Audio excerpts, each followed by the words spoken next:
Mr. Joseph Youngblood is here with the University of Arkansas, and he wishes to speak for House Bill 1243. Mr. Youngblood, you are recognized. We appreciate you being here today, sir. You may proceed. Do I have the chair's permission to open on my laptop the speech? Yes, you do. Thank you. All right, so my name is Joe Youngblood, and I'm here representing. Is it on? Can everybody hear me? Yes. I'm sorry. I get a little bit closer here. My name is Joe Youngblood, and I'm representing various student groups at the University of Arkansas who support Representative Collins' bill. I'm also the author of the bills at the University of Arkansas student government level that support Representative Collins' bills. And so I have a statement here. To begin with, concealed carry on campus is primarily an issue of whether licensed citizens who have been trained and certified after receiving classes from a state-licensed professional instructor and passing written and shooting tests who responsibly carry a firearm for self-defense everywhere else in their lives should be rendered vulnerable simply because they choose to educate the next generation of leaders. It is important to frame the context of this debate. In the status quo, a metal sign is considered the primary deterrent to crime on our campuses. No reasonable person could ever believe in this fallacy. Both sides of this issue must concede that criminals who wish to bring firearms on campus have no desire to follow the laws that ban them from doing so. What this means is that law-abiding citizens with concealed carry licenses are disarmed by these signs, but the criminals are not, granting them a monopoly on force within what we optimistically term a gun-free zone, but which recent history has shown is absolutely not the case.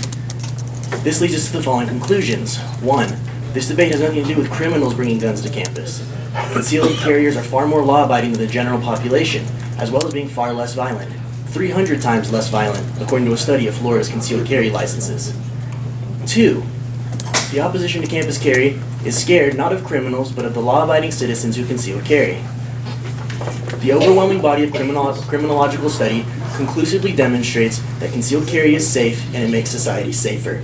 I offer the following quote from the Chronicle of Higher Education, summarizing a study by the National Academy of Sciences that I feel can put an end to this sort of concern. No scholars now claim that legalizing concealed weapons causes a major increase in crime. This is the opinion of the professionals who make the study of these issues their profession. So why would faculty need to carry firearms for self-defense? The reason is quite simple. Crime happens on college campuses. From assaults and robberies, college campuses are not immune to crime. The presence of concealed carriers on campus offers tangible benefits.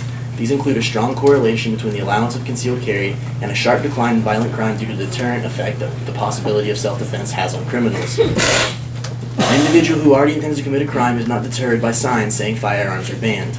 The empirical evidence reinforces this point. Since 1950, every single mass shooting, which by the FBI is defined as a shooting involving more than 4 people, with one exception, has been in a gun-free zone. Why then should university officials deny the option of effective self-defense to the faculty they employ because they cross a property line onto campus? Contrary to misinformation being spread about the carry of concealed firearms by faculty, this isn't putting guns in the hands of every single teacher. This isn't arming every teacher that wants to be armed. The only citizens who would have a concealed firearm on campus are the same ones who responsibly carry at the grocery store, movie theater, and gas station, everywhere else in their lives safely and without incident. But how do legislators and campus carry advocates know that the bill would not result in campus shooting galleries when these faculty members, who many people feel their training is insufficient, are granted the right to carry their concealed firearms in their classrooms? The overwhelming body of evidence already referred to shows this, but there's significant evidence from more than 200 campuses in 6 states that actually allow people to carry concealed firearms on campus, in some cases including students. Since Colorado State University first decriminalized concealed carry, there is yet to be a single injury on any campus involving a lawfully armed citizen. For those who say they would feel uncomfortable with the idea of faculty being armed around them on campus, do they also feel uncomfortable walking around in public? Is this discomfort mitigated by knowing that according to a University of Chicago study published by Newsweek, that when shootings do occur, concealed carriers hit innocents only 2% of the time, compared to 11% of the time for the police? This is not an indictment of law enforcement, but they have incredibly difficult jobs to do when they come onto the scene after these events unfold. Law enforcement has an incredibly difficult job. Concealed carriers' job is infinitely more simple. They protect the life of themselves and the lives of the others that are immediately around them when a threat of grievous bodily harm or death is immediately apparent. That is the only time the law permits them to draw that weapon and use it. A study by the Texas Department of Health and Human Services found that Texans are 20 times more likely to be struck by lightning than to be injured or negligently killed by a concealed carrier. There's no reason those statistics would differ from Texas to the state of Arkansas. In regards to concerns about the learning environment, the premise behind concealed carry is that people around you are not aware you are armed. As policy stands, the only people who can and do bring weapons on campus are those who do it illegally, and they are the ones other students and faculty should be concerned about. Concealed carry does not ruin the shopping environment or the theater environment or the environment anywhere else in the state of Arkansas. It's awfully hard to understand why the argument that states it would ruin the learning environment should be considered. Additionally, criminals fear armed citizens even more than they fear the police. As the saying goes, 100% of criminals like gun-free zones. Why wouldn't they? It guarantees them the right to prey on innocent persons at will. I believe that when criminals universally support the status quo, it should probably be changed.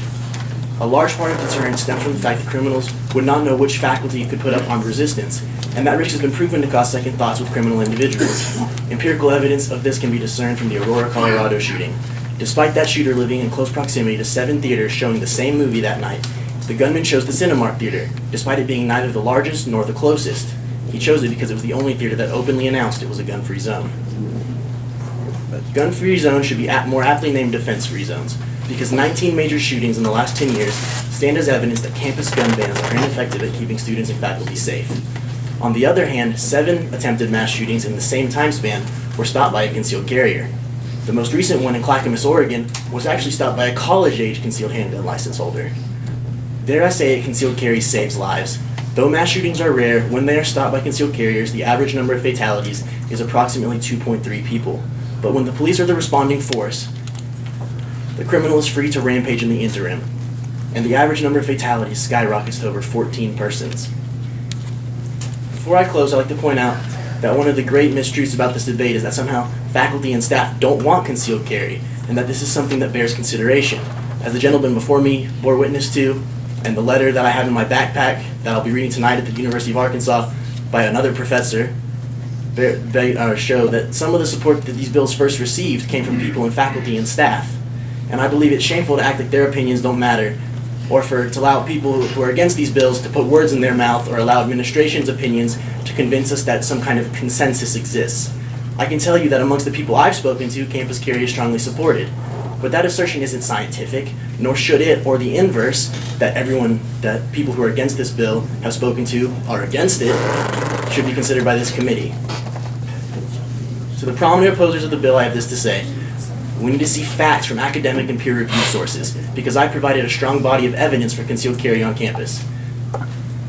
Every statistic and study I have cited is public, peer-reviewed, or academic.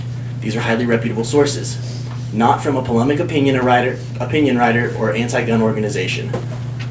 We need to stop discussing baseless hypotheticals about blood in the streets or every little thing that could go wrong. History proves these concerns are invalid. Statistics and facts show that it simply isn't the case. But perhaps testimony from a decorated law enforcement officer from a major city can clarify this better than I can.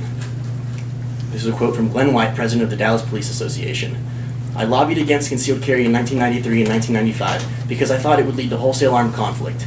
That hasn't happened. All the horror stories I thought would come to pass didn't happen. I think it's worked out well, and that says good things about the citizens who have permits. I'm a convert. Legislators should consider this bill in the light of facts and reason, not fallacious hypotheticals or hyperbole, and justify allowing licensed law-abiding citizens the option of effective self-defense on campus. Permitting state law to deny the right to lawfully conceal carry to the faculty and staff of our universities based on faulty reasoning or fear-driven myths and misconceptions is a serious mistake that the state of Arkansas cannot afford to make. Thank you for your time.